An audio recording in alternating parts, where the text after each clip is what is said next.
Hello, my name is Dr. Nicola Finley, and I see both Pamela and Liz, so perfect. I'd like to start by giving an overview of this topic. COVID-19 pandemic has heightened everyone's awareness of health disparities and social determinants of health. Dr. Richard Carmona spoke about social determinants of health yesterday during his keynote address. Health disparities are health differences that are avoidable, unnecessary, and unjust. Today's panel will focus on health equity. What can we do about this? Health equity is the state in which everyone has the opportunity to attain full health potential, and no one is disadvantaged from achieving this potential because of social position or other socially defined circumstances. I'd like to introduce our two panelists who will share their knowledge and expertise with us. First, I will introduce Pamela Garmon Johnson. She serves as the National Vice President of Health Equity, Marketing, and Consumer Health for the American Heart Association.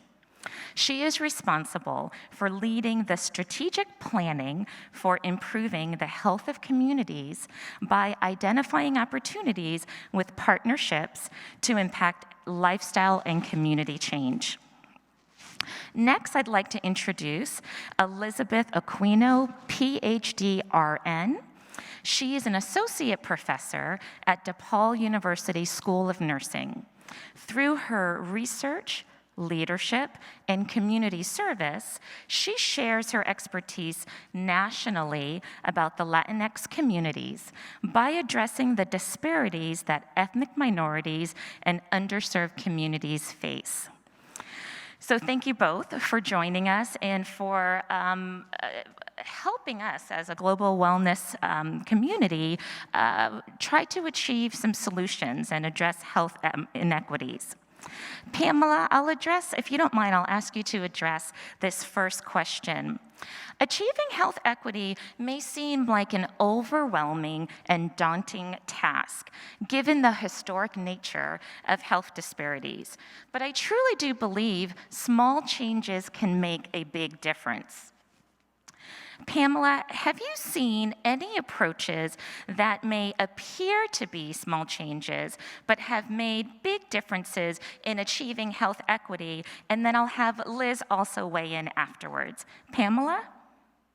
Well, thank you so much, Dr. Finley. And, small changes reap huge rewards. And when I think about the models that make great impact, I think about even having my own garden, a community garden in a community, but then how that can also tie into being a feeder for a small grocery store in a community. So just those small steps results in addressing food access. And so food access is such a key contributor of quality food. Let me be clear, quality food, that being able to just have access to quality, healthy food makes a significant difference.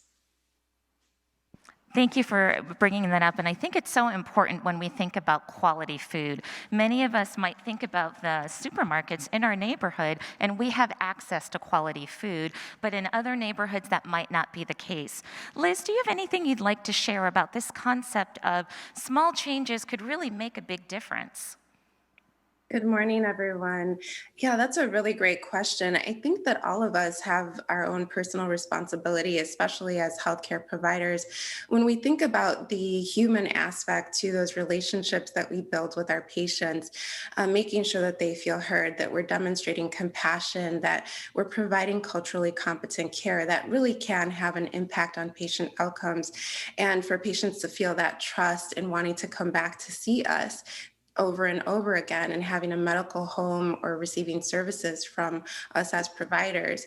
In my own personal work, I have really tried to encourage more nurses or students from underrepresented groups to go into nursing or into the healthcare field, so that we have more providers that look like me, that look like other people of color, who will feel more comfortable seeing a provider that looks like them, that has an understanding of their experience, or can just provide more culturally competent care.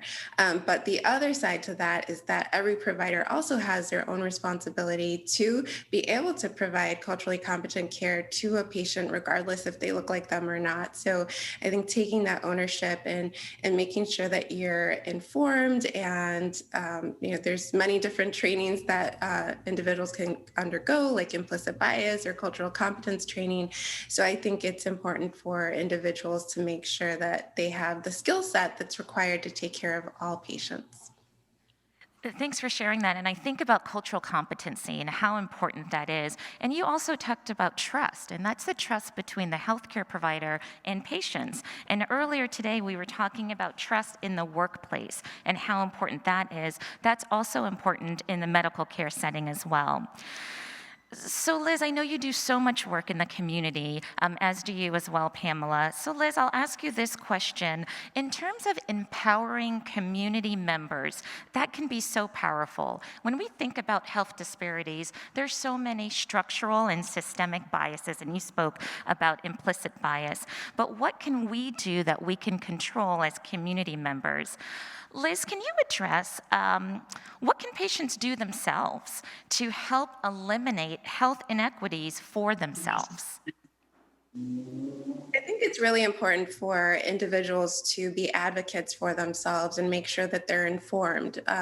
If they're seeing a provider who they feel like is not listening to them, or is not providing the best quality care, then they need to see another provider who they feel will pay attention to them and respond and accurately, assess them and address their needs. Because if what they're telling their provider is not being heard, then that's only going to result in poorer health outcomes for them. And we hear this time and time over and over again. We know that higher rates of maternal mortality rates are within African American women. And if you listen to their stories, oftentimes it's because their providers did not listen to them. They describe having pain or feeling like something is not feeling right during pregnancy, and that oftentimes is not heard or followed up on. And so I think that it's important for patients to know that they can advocate for themselves, and they should advocate when they feel like they're not receiving the best quality care. I definitely agree. I remember when I worked at El Rio Community Health Center, which is in Tucson, Arizona, an hour away from the Mexico border, and my patients didn't feel empowered to speak up, didn't feel empowered to advocate for themselves, and I think that's so important. Pamela, I know at the American Heart Association, and as a leader at the American Heart Association, you've implemented so many programs that really speaks to this concept of empowering patients. Can you share a little bit about what you have seen and the American Heart Association has done around empowering patients? It's all about education. It's also about having an advocate that Liz spoke about. And so when I talk about that, like right now, I am in rural America seeing about my mother who is ill, has been in the hospital. And I can tell you that me having some background and some knowledge, I'm able to better advocate for her. And then I think about those that don't have someone to help to advocate for them, and or if there is someone there, they really don't know or have the ability to be able to advocate for them in a way that causes an action on those that are listening. And I think that is so imperative. When we provide individuals, patients, consumers with resources and knowledge, we try to give them questions to be able to ask. It's really important to write things down so that you are prepared when you walk into a provider's office. And then also, if you're not getting the answers that you want, then switch to another provider. And I will say, even right now, we're going through that as well. And I can tell you, just not taking one step has resulted in probably us not receiving the type of care that we should have had in the beginning. But now, when you have someone very committed, I'm here personally to be able to be that advocate and to help to navigate the system. You can see the difference, and I think that that is the part that is an inequity.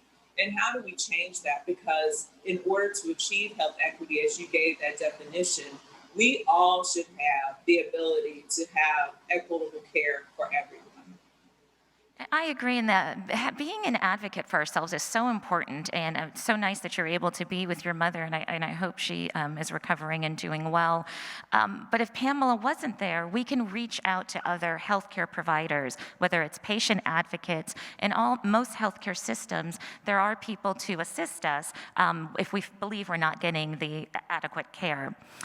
So Pamela, over the summer, I shared with the global wellness community a master class about health disparities, and I specifically talked about people of color and communities of color. I thought with this conversation with health inequities and achieving health equity, I would broaden the conversation because health inequities is not just related to socioeconomic income, not just related to ethnicity, and I know at the American Heart Association, you are very inclusive.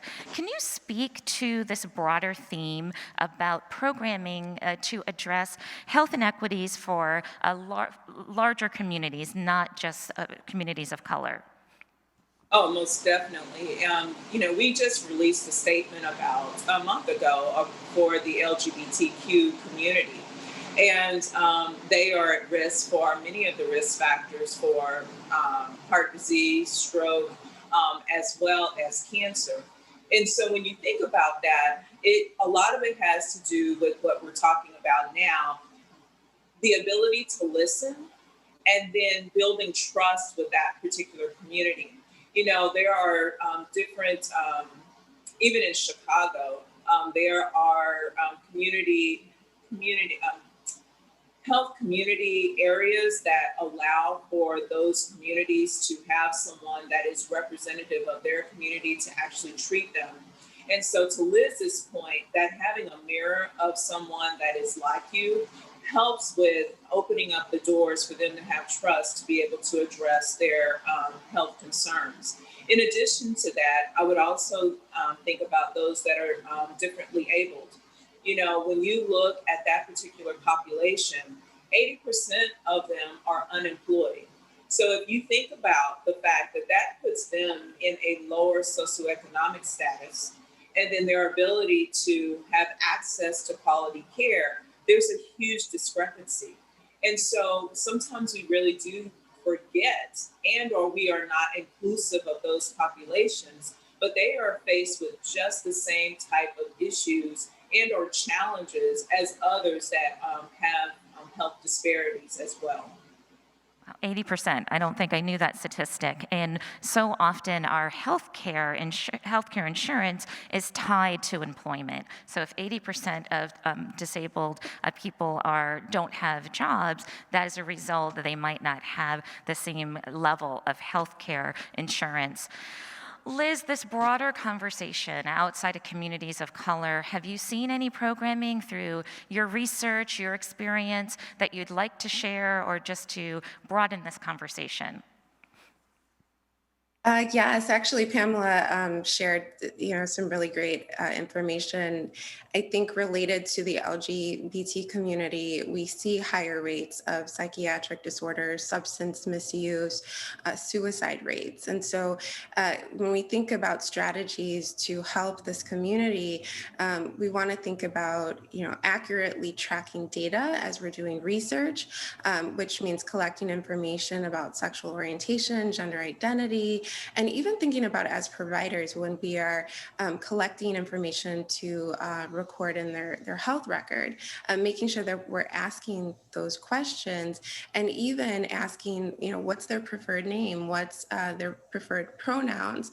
Those are all strategies for building a trusting relationship with patients. And so as providers, we need to keep that always in mind and be supportive of those individuals and of their particular needs.